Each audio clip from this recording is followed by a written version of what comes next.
En julio de 2022, las autoridades protagonistas del enfrentamiento bélico más mediático de los últimos 10 años decidieron firmar el Acuerdo de Granos. Este pacto entre Moscú y Kiev estableció en común acuerdo un corredor seguro en el Mar Negro.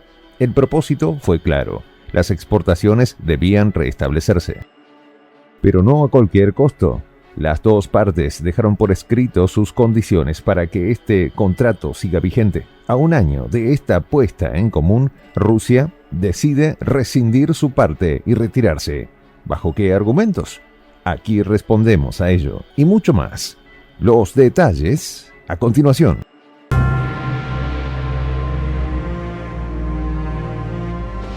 Voz de la Patria Grande. Amigos de Prensa Alternativa, la guerra en Ucrania no deja de impactarnos. Las consecuencias que un enfrentamiento de tal magnitud acarrea tampoco. Como sabemos, a lo largo de la historia, cada arena bélica tuvo un efecto dominó en muchos sitios. En ese sentido, la batalla entre Ucrania, Rusia y la OTAN no son excepciones. A partir del estallido del mes de febrero de 2022, el tablero geopolítico comenzó a reconfigurarse. Viejas alianzas tomaron fuerza y nuevamente comenzaron a gestarse. En toda esta fluctuación global, el mercado reflejó los efectos de inmediato. Los valores de ciertos productos se dispararon en todo el mundo. La harina es un claro ejemplo de ello. Recordemos que tanto Moscú como Kiev son potencias cerealeras que venden sus suministros a muchos países. La guerra tambaleó mucho de esos comercios. Por ende, sus precios se vieron perjudicados. Ahora bien, el estallido fue en el mes de febrero. Ante la oleada de instituciones, organismos y personas afectadas, en julio, Rusia y Kiev firmaron un acuerdo de granos. Este acuerdo estableció un corredor seguro en el Mar Negro y, como su nombre lo indica, tenía como objetivo reanudar los envíos de granos bloqueados. El pacto fue mediado por Turquía y la Organización de Naciones Unidas. Los meses pasaron y lo que en principio fue un contrato por solo 120 días se extendió hasta esta semana. A un año de aquel encuentro, el gobierno ruso confirmó que decidieron rescindir el contrato. ¿Qué sucedió? El día 17 de julio, el vocero presidencial Dmitry Peskov afirmó que los convenios con Kiev quedaron sin efecto. Según la agencia RT, el portavoz de Vladimir Putin aseguró: los acuerdos del Mar Negro dejaron de tener efecto hoy. Como dijo antes el presidente de la Federación Rusa, el plazo del 17 de julio expira.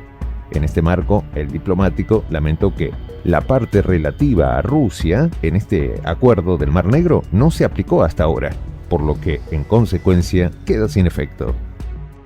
Asimismo, Peskov aseveró que su país retomará inmediatamente la aplicación de los acuerdos siempre y cuando se cumplan las condiciones que Rusia exige. Mientras esto sucedía, otra de las funcionarias que tomó la posta en la prensa fue la reconocida María Zaharova. En este contexto, la portavoz del Ministerio de Asuntos Exteriores indicó que Moscú había notificado oficialmente a Ankara, a Kiev y a la Secretaría General de la ONU sobre la objeción a la prórroga del acuerdo de cereales, por lo que este escenario no debería generar sorpresa. En palabras de la agencia citada, poco después de estos anuncios, Recep Tayyip Erdogan, presidente de Turquía, declaró textualmente que el acuerdo de granos pasó a la historia como un éxito diplomático. De todas maneras, para él hay que mantener la esperanza de que Moscú continúe, asegurando que para ello su gestión trabajaría. De tal modo, el líder de Ankara prometió que en los próximos días mantendrá conversaciones con el jefe de Estado ruso, resaltando en este panorama que su país siempre ha concedido gran importancia a la continuación del contrato. Y por ende, realizará activos esfuerzos diplomáticos para que eso se perpetúe. Pero si hay tantos esfuerzos, ¿por qué Rusia desiste y decide retirarse? ¿Cuáles son las condiciones que la potencia euroasiática exige? Respondamos a ello. En primer lugar, estamos en condiciones de afirmar que la Federación ha evidenciado en muchas ocasiones su disconformidad. Comenzando por la idea de que el propósito del acuerdo fue la ayuda a países necesitados de África, Asia y América Latina. Este eje desde la mirada rusa no solo no sucedió, sino que además la iniciativa se transformó poco a poco en la exportación estrictamente comercial de productos alimenticios ucranianos a países bien alimentados. A principios de este mismo mes, la Cancillería rusa publicó que de los 32,6 millones de toneladas de cereales exportados desde el 1 de agosto de 2022 desde los puertos de Odesa, Chermorsk y Yuzhny, la mayor parte se destinó a países de renta alta y media alta. Para ser más específicos aún, esa mayor parte refirió a un total de 26,2 millones de toneladas, es decir, el 81%, mientras que los estados considerados más pobres solo recibieron 862.086 toneladas, es decir, el 2,6% del cargamento. Esta situación hizo que el Ministerio de Asuntos Exteriores de Rusia emitiera un comunicado donde, además de adjuntar estos datos, explicaron que en este contexto la situación con la normalización de los suministros rusos de alimentos y fertilizantes a los mercados mundiales, según lo dispuesto por el Memorándum Rusia-ONU, continuó degradándose. Desde julio de 2022, sentenció el organismo, la Unión Europea ha introducido 5 nuevos paquetes de sanciones contra Rusia, además de las restricciones extraterritoriales cada vez mayores de Estados Unidos y Gran Bretaña. Estas penas han bloqueado las exportaciones agrícolas rusas, eje que de ninguna manera los beneficia. Seguido a ello, Rusia argumentó que de las 5 condiciones o tareas sistémicas que ellos habían propuesto, ninguna se llevó a cabo y eso hace que no puedan superar los obstáculos mencionados. Entre las principales cláusulas que no se respetaron se encuentra en primera instancia volver a conectar el banco ruso Roselkosbank al sistema internacional SWIFT. Al mismo tiempo, Rusia denuncia que no se reanudó el traslado de repuestos para su maquinaria agrícola. Como si fuera poco, en el contrato también se estimaba que se reanuden los suministros para la tubería de amoníaco Tolyatti-Odesa, pero esperemos, hay más. En el cuarto puesto se sitúa el levantamiento de restricciones en la logística y seguros de transporte, hecho que significaría el acceso a los puertos para los cargueros rusos. Por último, la Federación denunció que el descongelamiento de activos rusos nunca sucedió. Por ende, las actividades financieras de las empresas rusas de fertilizantes siguen en vilo. Seguido a ello, el comunicado expuso que frente a estas historias incómodas, el liderazgo de la ONU permanece en silencio. Ese silencio se suma a que, en paralelo, en Occidente, declaran públicamente que no puede haber relajación en el marco de las sanciones contra Rusia, incluso para alimentos y fertilizantes.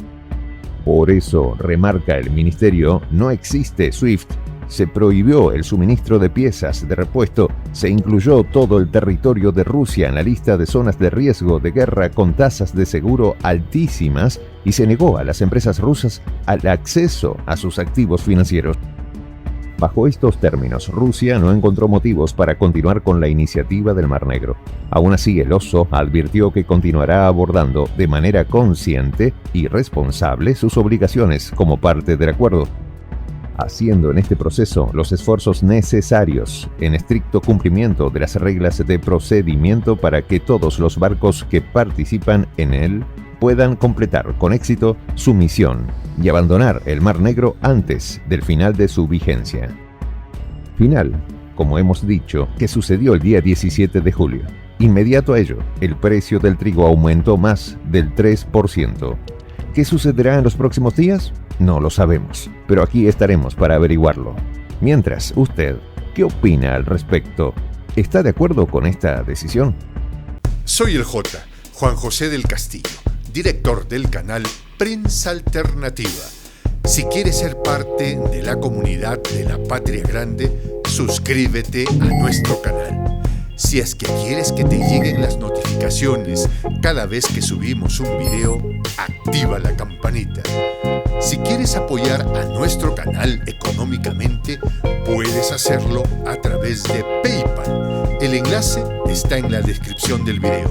A nombre del equipo de Prensa Alternativa, me despido con esta expresión en el quechua milenario, Tupananchis Kama, cuya traducción es hasta volvernos a encontrar.